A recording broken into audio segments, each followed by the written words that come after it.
Let's talk about a short love story that ends for a lifetime. This couple named Chris and Leah, and this is how the stories begin.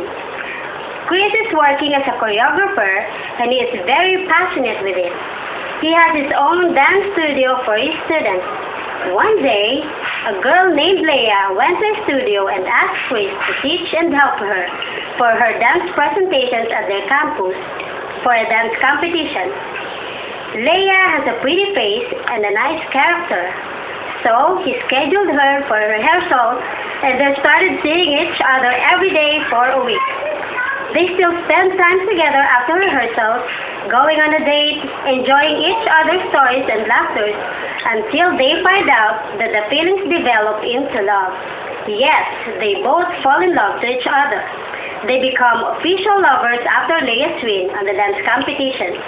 But suddenly, Chris doesn't offer the bro for his skills, and they offer him a big salary. So he grabbed the opportunity because he also planning for a better future with Leah. Leah then feels sad, but Chris promised her that he will come back and will never leave her again. He promised her that they will be for good and will grow old to each other's arms. So Leah went for his